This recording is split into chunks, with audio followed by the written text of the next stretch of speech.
92.7 big FM पर आप सुन रहे हैं यादों का idiot box with Nilesh Mishra season 3। दोस्तों, हमारी कहानियां आप रेडियो के अलावा जब चाहें मोबाइल फोन पर ये नंबर डायल करके सुन सकते हैं 505-6677 यानी 505-6677। दोस्तों, जो कहानियां मैं आपको सुनाता हूं वो लिखी होती हैं मेरी मंडली ने।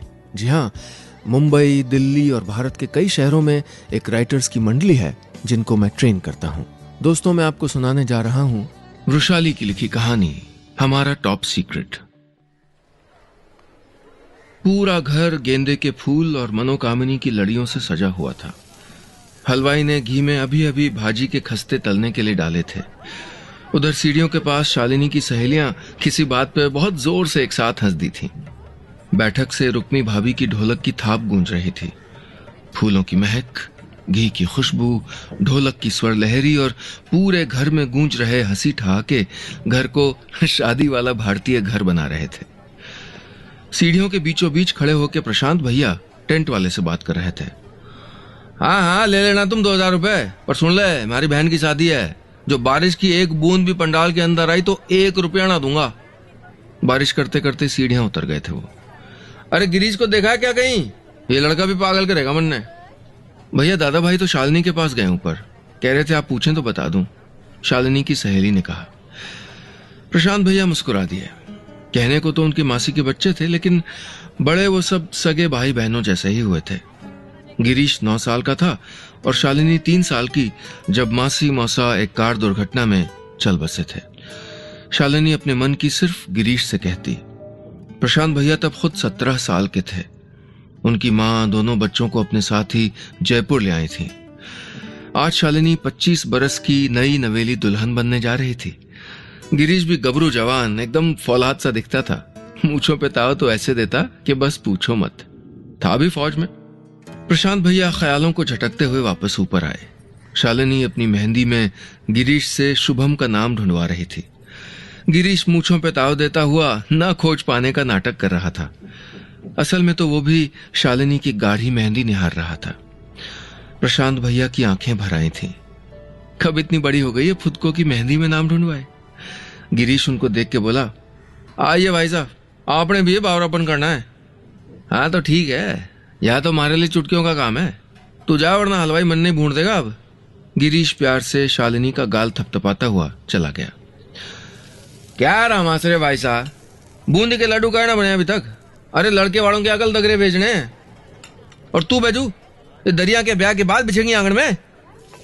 गिरीश पूरे जोर शोर से काम में लग गया था। मेजर राठौर। पीछे से धीमी सी आवाज आई तो गिरीश मुड़ा। पीछे देखा तो देखता रह गया। काम की झुंझलाहट कहीं काफूर हो गई थी।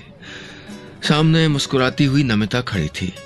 उसकी 1 साल पहले की कश्मीर पोस्टिंग की ढेरों खूबसूरत यादों में से सबसे खूबसूरत याद।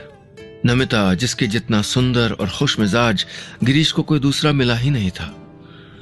मेजर साहब, आप अंदर नहीं बुलाएंगे? नमिता, कैसी हो? अच्छी हूं। आपने शादी का न्योता भेजा, मैं चली आई। आपकी बहन से मिल सकती हूँ? अरे सांस तो ले लो, इतनी दूर से आई हो। फोन तो क्या होता, गिरीश स्टेशन चला जाता। कुछ जिम लो, फिर आराम से मिलना शालिनी से। पीछे से रुक्मी भाभी आ गई थी और नमिता को देखते देखते खो गए गिरीश को ख्यालों के गलियारे से खींच लाई थी वो। यही है नमिता? रुक्मी भाभी ने पूछा। गिरीश ने संभलते हुए कहा था, हाँ यही नमिता, हमारी खास मेहमान है, थारे पास छोड़ रहा हूं, ख्याल रखना। और हंसते हुए बाहर चला गया था कमरे से। नमिता भी हंस दी थी। कश्मीर में अकेली रहती थी।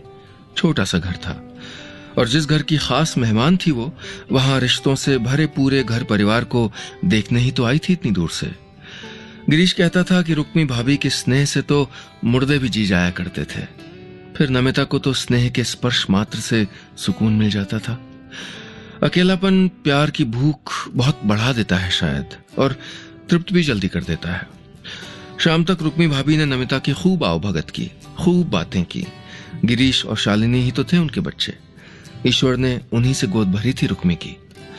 शाम को जब रुक्मी भाभी नमिता को शालिनी के कमरे में लेके गईं, तब तक वो नमिता के जयपुर आने का असली कारण लगभग समझ चुकी थी।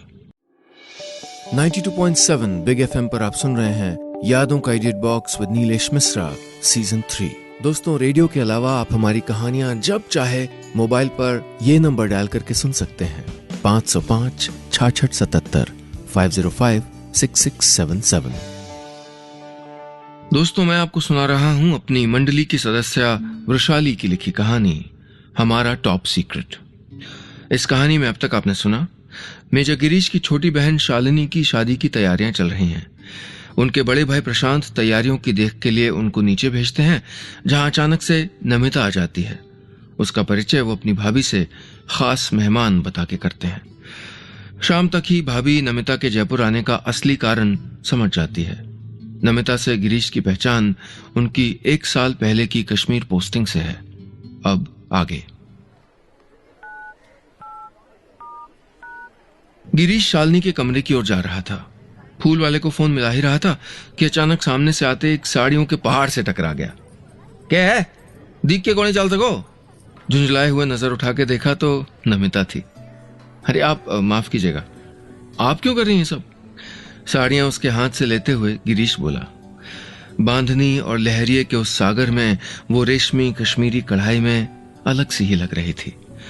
कश्मीर की वादियों का गुल जैसे जयपुरी लहरिये पे जड़ दिया हो किसी ने। मैं वो थोड़ी सी मदद करना चाह रही थी, खाली बैठी भी क्या करूं? गिरीश हंस दिया। दोनों शालिनी के कमरे में साथ ही पहुंचे। देखा तो रुक्मी भाभी और शालिनी दोनों ही परेशान सी थीं।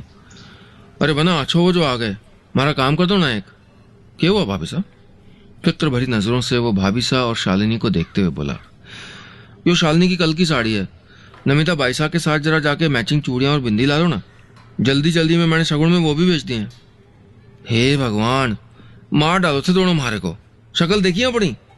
ओफो दादा भाई, डिजास्टर हो जाएगा। निम्मी भाई साहब प्लीज प्लीज। शालिनी ने एकदम मासूमियत से नमिता को देखा तो नमिता से रुका नहीं गया। वो खिलखिला के हंस दी। कश्मीर की वादियों की सारी रंगत जैसे उसकी एक हंसी ने उस कमरे में बिखेर दी। ठीक है शालिनी, आप परेशान मत हो, मैं चली जाऊंगी मेजर साहब के साथ। बस सबने तय कर ही लिया है कि आज फौजी लुगाइयों वाला काम करेगा, तो मैं बेचारा क्या ही कह सकता हूं, गिरीश ने कहा।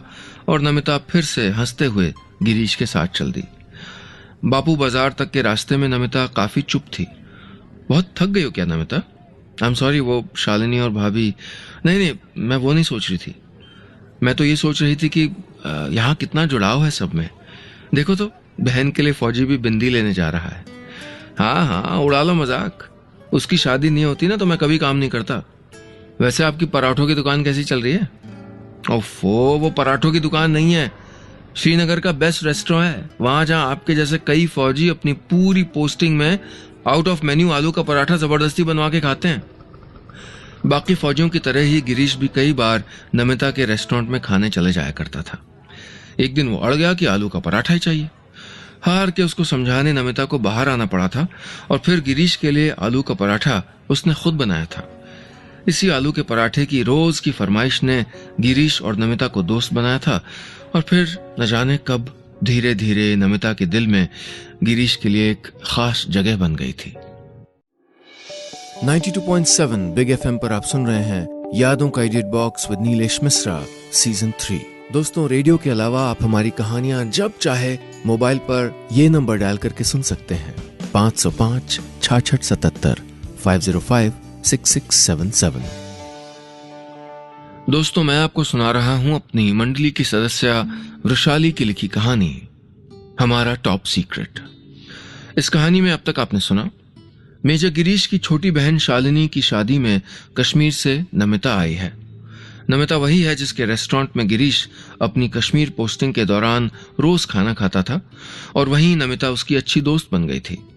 शालिनी के कुछ काम से गिरीश और नमिता साथ में बाहर जाते हैं। अब आगे। नमिता को जयपुर आए अब 2 दिन हो चुके थे। आज शादी थी शालिनी की। 2 दिन में ही रुक्मी का बहुत सारा काम निम्मी ने संभाल लिया था। शालिनी ने ही नमिता को निम्मी बाईसा नाम दिया था। गिरीश भी नमिता को निम्मी कहने लगा था। नमिता उस घर में 2 दिन में ही ऐसे घुल गई जैसे पानी में मिश्री। शाम को जब रुक्मी और निम्मी शालिनी को तैयार करने लगे तब निम्मी के हाथों में एक छोटी सी बकसिया थी। शालिनी की तरफ उसने वो नक्काशीदार लकड़ी की बकसिया बढ़ाई और खोलने का इशारा किया। शालिनी, ये देजुरु है, कश्मीरी दुल्हन के लिए सुहाग की सबसे बड़ी निशानी। तुम पे बहुत अच्छे लगेंगे। शालिनी उन कान के बड़े से झुमकों को देख रही थी जो सर के पीछे से शुरू होके गर्दन तक आते थे। सोने में कुंदन माणिक का काम किया हुआ था। भाभी साहब, मैं देजुरु आज अपने ब्याह में पहन सकती हूँ क्या? शालिनी ने सवाल तो रुक्मी से पूछा था, लेकिन आंखें नमिता की भर आई थीं। इतना प्यार, इतना अपनापन दुनिया में होता भी था, उसको खबर नहीं थी। उसने बढ़ के शालिनी को गले से लगा लिया था। अरे भाई साहब, सारा अभी रो लेंगी, तुम्हारी विदाई पे क्या करेंगी? तीनों औरतें एक साथ हंसती थीं। फिर शालिनी की सहेलियां भी आ गई थीं। सब ने मिलकर शालिनी को सजाया। शालिनी ने गिरीश के दिए हुए गहने और नमिता का दिया हुआ देजुरु पहना था। मंडप में लेके आने के लिए जब गिरीश ऊपर आया तो शालिनी खिड़की के पास उसकी ओर पीठ करे खड़ी थी। गिरीश पास गया और धीरे से बोला, चल फुद को, तेरे लेनहार आ गए। गला भारी था और आंखें नम। शालिनी ने सारा जोर लगा के गिरीश को गले लगा लिया। दादा भाई, आपसे कुछ मांग सकती हूँ? बोल ना लाडो, क्या चाहिए तन्ने? दादा भाई, ब्याह कर लो, अब बहुत हो गया। क्यों अपना जीवन रोके बैठे हो? ये ना हो सकता शालिनी, और तू जाने है क्यों? हमारे जीवन में ब्याह की कोई जगह ना है। पर क्यों दादा भाई? ना छोरी, और वैसे भी आज तू सिर्फ अपनी सोच, खुश खुश रहना और अपने दादा भाई को भूल मत जाना। दादा भाई, अपने माँ बाबा को कोई भूल सकता है भला? पर हमारी बात पे गौर करना, कि पता सामने खड़ी खुशियां आपने दिखना दी हो। शालिनी की विदाई हो गई। नमिता को नहीं पता था कि लोहे जैसे फौलादी मेजर राठौड़ के आंसू भी थे। शालिनी की गाड़ी को पीछे से हाथ देते समय गिरीश का बांध पूरी तरह से टूट गया था। सुबकियों और आशीर्वाद के साथ बहन नहीं, बेटी विदा की थी उसने। चलते चलते जब शालिनी निम्मी के गले लगी तो उसने निम्मी के कान में कुछ ऐसा कह दिया था कि नमिता जो सोच के जयपुर आई थी, वो इरादा और भी पक्का हो गया था। 92.7 बिग एफएम पर आप सुन रहे हैं यादों का edit box with Nilesh Mishra season 3। दोस्तों, रेडियो के अलावा आप हमारी कहानियां जब चाहे मोबाइल पर ये नंबर डायल करके सुन सकते हैं, 505-6677 505-6677। दोस्तों, मैं आपको सुना रहा हूं अपनी मंडली की सदस्य वृषाली की लिखी कहानी हमारा टॉप सीक्रेट। इस कहानी में अब तक आपने सुना, कश्मीर से आई नमिता मेजर गिरीश के परिवार से बहुत जल्द घुल मिल गई है। मंडप में जाने से पहले गिरीश की छोटी बहन शालिनी उससे शादी करने को कहती है, लेकिन गिरीश अपनी शादी की बात तक नहीं करना चाहता। शालिनी अपनी विदाई के समय नमिता से कुछ ऐसा कहती है कि नमिता का सीक्रेट इरादा और भी पक्का हो जाता है। अब आगे। सारे मेहमान भी अगली शाम तक विदा हो चुके थे। नमिता अपना बैग बांध रही थी। जो कहने आई थी वो कहने की हिम्मत जुटा नहीं पा रही थी। बहुत गहरी सोच में थी शायद, क्योंकि कब गिरीश उसके कमरे में आए और कब उसके बगल में खड़े हो गए उसको पता ही नहीं चला। तो जा रही हो तुम? चौंक के उसने मूंछों पे ताव देते हुए गिरीश को देखा, फिर मुस्कुरा दी। कल सुबह की ट्रेन है। इतने में पीछे से प्रशांत और रुक्मी आ गए। यो के भाई साहब, थे कल ही जा रहे हो? अरे पहली बार थे राजस्थान आए हो, थोड़ा तो जयपुर देखो। फिर अभी तो गिरीश बनना भी खाली है। क्यों बना, आप कुछ कहते क्यों नहीं? अरे यो क्या कहेगा रुक्मी, हमारा फैसला है, भाई साहब कित भी ना जा रही, बाद की टिकट करा दे बना। प्रशांत भैया ने अपना फैसला सुना दिया। पर मैं कैसे रुक सकती हूँ, मेजर साहब को भी बहुत काम होगा, फिर घर भी समेटेंगे आप लोग। मुझे कोई काम नहीं है, घर समेटने में आप मदद कर देना। रुक जाओ निम्मी। नमिता की टिकट कैंसिल कराने के लिए गिरीश तुरंत ही चला गया। प्रशांत भी बाकी के काम देखने चले गए। रुक्मी बैग समेटती निम्मी के पास आके धीरे से बोली, भाई साहब बनना चाहते हैं कि आप रुक जाओ। बोलने का वक्त मैंने दिला दिया, बोलने की हिम्मत थारे कोई करनी पड़ेगी। फिर प्यार से रुक्मी ने उसके कंधे पे हाथ रखा और थपथपा के मुस्कुरा दी। क्या इतने खुले थे उसके मन के भाव? पहले शालिनी और अब भाभी सा। सबने तो पहचान लिया था। फटी फटी आंखों से वो भाभी सा को देखती रह गई थी। कह दो भाई साहब, ये मूंछों पे ताव देता फौजी पिघल जाएगा, प्यार का मौका तो दो। अगली टिकट 1 हफ्ते बाद की मिली। इस 1 हफ्ते में ही उसको गिरीश से अपने मन की सारी बातें कहनी थी। 92.7 बिग एफएम पर आप सुन रहे हैं यादों का edit box with Nilesh Mishra season 3। दोस्तों, रेडियो के अलावा आप हमारी कहानियां जब चाहे मोबाइल पर ये नंबर डायल करके सुन सकते हैं 505 66 77 505 6677। दोस्तों, मैं आपको सुना रहा हूं अपनी मंडली की सदस्य वृषाली की लिखी कहानी हमारा टॉप सीक्रेट। इस कहानी में अब तक आपने सुना रुक्मी, प्रशांत और गिरीश मिलके निम्मी को 1 हफ्ते और के लिए रोक लेते हैं। रुक्मी गिरीश से कहती हैं कि उसको गिरीश के लिए अपने प्यार को मौका देना चाहिए। अपने मन की बात इतनी आसानी से पकड़े जाने पे निम्मी हैरान तो होती है, पर यह भी ठान लेती है कि अब उसको गिरीश से बात कर लेनी चाहिए। अब आगे। गिरीश नमिता के रुक जाने से खुश था। जो रात बेरात उसकी और नमिता की फेसबुक पे बातचीत होती थी, उससे ही नमिता उसकी इकलौती राजदार बन गई थी। गिरीश शालिनी, भाभी सा, भाई सा और अपने मन की भी सारी बातें कर लेता था उससे।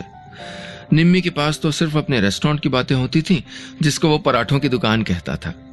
उसके बाबा वहां की बड़ी हवेली में काम करते थे।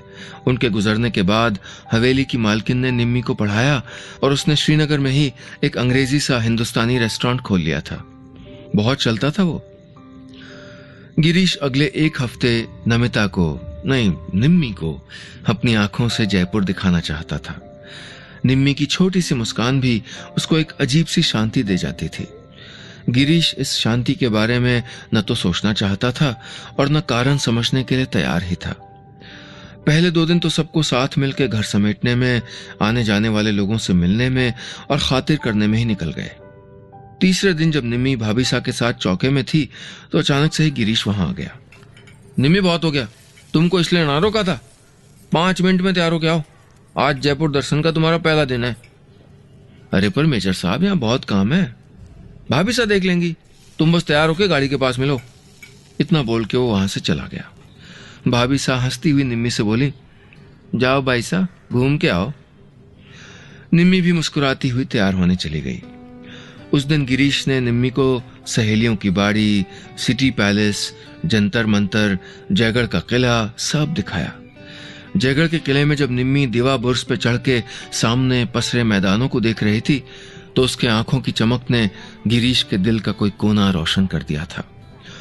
निम्मी के कभी न रुकने वाले सवाल, जैसे कि इतनी गर्मी में यहाँ के राजा इतने भारी जेवर कैसे पहन लेते थे, या अपने ही महल में खो नहीं जाती थी रानियां, मुझे तो ये तक नहीं याद हम आए किधर से थे, या इतनी रानियां क्यों रखते थे राजा, गिरीश को उस हवा के झोंके जैसे लगते जिसे अपनी फौज की गहमा गहमी में वो महसूस करना भूल गया था।